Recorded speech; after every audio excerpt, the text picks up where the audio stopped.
행군. 늘 주변 정세를 살펴라. 무릇 군사들이 행군할 때는 적을 잘 살펴야 한다. 산을 의지하며 올라갈 때는 골짜기에 의지하여 이동해야 한다.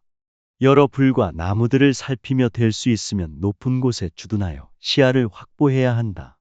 높은 곳에 있는 적이 싸움을 건다 해도 절대 올라가서 싸우면 안 된다. 이것이 아군이 산에서 행군할 때의 방법이다. 강물을 건너면 재빨리 강으로부터 멀리 벗어나야 한다. 적군이 강물을 건널 때는 강물 속에서 그들을 맞아 싸워서는 안 된다. 적군이 물을 반쯤 건넜을 때 공격하면 이익을 얻을 수 있다. 굳이 싸워보고자 하는 욕심이 생긴다면 강물 가까이에서는 적병을 맞아 싸우지 말아야 한다.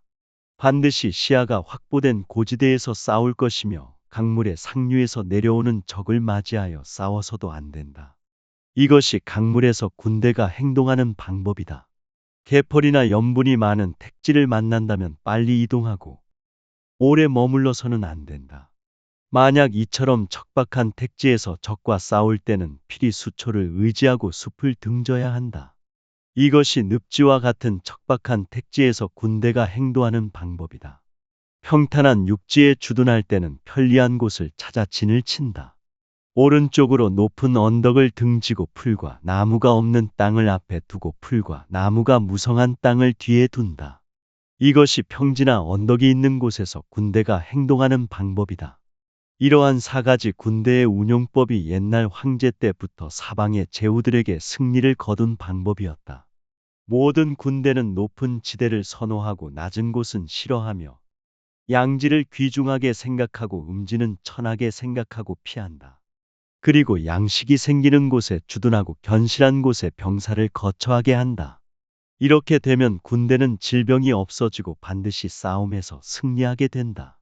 언덕이나 제방은 반드시 양지의 군진을 치도록 하며 그것을 오른쪽으로 등지고 있어야 한다. 이것이 군대에게 유리한 점이며 지형에 도움을 얻는 방법이다. 상류 쪽에 비가 내리면 물거품이 내려올 테니 이를 건너려 한다면 거품이 가라앉을 때까지 기다려야 한다. 무릇 행군 중에 다음과 같은 지형을 만나면 신속히 통과하거나 퇴각하여야 한다. 첫째, 까가지른 듯한 절벽 사이의 골짜기를 절간이라고 부른다. 둘째, 우물같이 깊고 사방이 험한 산으로 둘러싸인 곳을 천정이라고 부른다. 셋째, 삼면이 높은 절벽으로 둘러싸여 일면만 막으면 마치 감옥에 갇힌 것처럼 되어버리는 곳, 이를 천례라고 부른다. 넷째, 나무와 풀이 너무 울창하여 마치 천연의 그물을 쳐놓은 것과 같은 곳을 천라라고 부른다. 다섯째, 움푹 패이고 지늘게 수렁이 있는 곳을 천암이라고 부른다. 여섯째, 천연의 틈바구니를 이루어 통로가 좁고 긴 곳을 천극이라고 부른다. 아군은 그런 곳을 멀리하고 적을 그 근처로 유인해야 한다. 아군은 그런 곳을 기꺼이 맞이하고 적은 그곳을 등지게 만들어야 한다. 군대 옆에 험하고 막힌 골짜기, 물풀이 있는 음덩이, 갈대가 자란 우물, 나무가 무성한 곳은 반드시 신중하게 수색해야 한다. 이곳은 간첩이 매복하는 곳이다. 적이 가까이 있으면서 움직이지 않는 것은 험한 주변의 지세를 믿기 때문에 그걸 미끼로 아군을 유인하기 위한 술책인 것이다. 적의 주력 부대가 멀리 있는데도 불구하고 소규모 부대로 공격하는 것은 아군의 진격을 유도하려 하는 것이다. 적이 높은 곳에 주둔하지 않고 평평한 장소에 있는 것은 얻을 수 있는 이득이 있기 때문이다.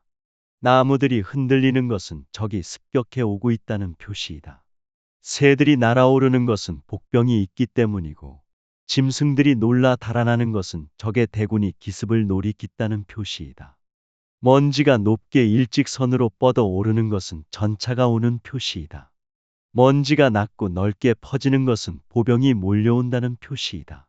먼지가 가늘게 피어오르는 것은 적이 뗄나무를 하고 있다는 표시이다. 먼지가 조금씩 위로 올라가는 것은 적이 수경할 준비를 하고 있다는 표시이다. 적의 언행을 살핌으로써 속에 감추고 있는 의도를 알 수가 있다.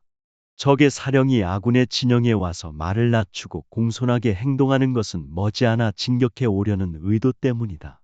이와 반대로 사령의 언행이 매우 강경하고 거칠면 머지않아 퇴각할 계획이 있기 때문이다. 가벼운 병거가 앞에 나와서 진지 양옆을 지키는 것은 장차 전차전을 준비하고 있기 때문이다. 적이 진퇴양난에 빠진 것도 아닌데 갑자기 화해를 요청해 오는 것은 음모를 꾸미고 있기 때문이다. 적의 움직임이 분주하고 전차를 앞쪽으로 늘어놓는 것은 공격 날짜가 정해졌기 때문이다. 적이 쳐들어올 듯하다가 뒤로 물러나고 물러난 듯하다가 다시 쳐들어오기를 반복한다면 아군을 유인하려는 의도가 있기 때문이다. 적이 지팡이에 기대어 서는 것은 군량이 떨어졌기 때문이며 물을 길러간 적이 허겁지겁 먼저 마신다면 이는 적진에 물이 없다는 증거이다. 적의 형세가 유리한데도 공격해오지 않는 것은 적이 피로해 있기 때문이다. 적진이 배치해 있던 곳에 새들이 모여드는 것은 적이 모두 철수해 버렸기 때문이다. 한밤중에 큰 소리로 부르는 것은 적이 두려움에 빠져 있다는 증거이다. 적진이 떠들썩한 것은 적장이 위험이 없기 때문이다. 적진의 깃발이 심하게 흔들리는 것은 병사들 사이에 동요가 일고 있기 때문이다. 군마를 죽여 삶아 먹는다면 군의 식량이 떨어졌기 때문이다. 취사도구를 걸어놓고 병영 밖으로 나와 어슬렁대는 것은 궁지에 몰려 최후의 결전을 준비하고 있기 때문이다. 적장이 부하들에게 부드럽게 이야기하는 것은 병사들에게 신망을 잃었기 때문이다. 적장이 부하들에게 자주 상을 주는 것은 사기가 오르지 않아 통솔하는데 어려움이 있기 때문이고 반대로 자주 벌을 주는 것은 그것 이외에는 통솔법이 없기 때문이다. 적장이 먼저 포악하게 화를 내다가 이후에 병사들을 두려워하는 것은 장군이 정밀하지 못하기 때문이다. 적의 사령이 와서 정중히 인사를 하고 가는 것은 휴식 시간을 벌려는 의도이다. 적군이 노하여 공격해 와서는 싸우려 하지도 않고 물러가려 하지도 않는다면 뒤에 계략이 숨어 있기 때문이므로 세심히 적의 근황을 살펴야 한다. 군대란 병력이 많다고 해서 반드시 이익이 있는 것은 아니다. 오직 무력만 믿고 진격해서는 안 되고 만족스러울 정도의 힘을 모아 적을 요리할 준비를 하고 인재를 취하여 임무를 맡겨야 한다. 아무 생각도 없이 적을 쉽게 보는 자는 필히 사로잡히고 말 것이다. 사병들이 아직 장군과 친해지지 않은 상태에서 벌을 주면 속으로는 복종하지 않게 된다. 그들이 복종하지 않는다면 군대를 운용하기 어렵게 될 것이다. 또한 사병들이 장군과 친해졌는데도 마땅히 벌을 행하지 않는다면 이 또한 군대를 운용하기 어렵게 될 것이다. 그러므로 명령은 부드러운 말로 하고 통제는 무력으로 다스려야 한다. 그렇게 되면 필히 승리를 취하게 될 것이다. 평소에 군기를 바로 잡아 명령이 제대로 전달되게 훈련했다면 병사들이 복종할 것이다. 그러나 평소에 군기를 바로 세우지 못해 명령이 제대로 전달되지 않았다면 병사들이 복종하지 않을 것이다. 명령이 잘 지켜지면 장군과 병사들은 서로 이익을 얻게 될 것이다.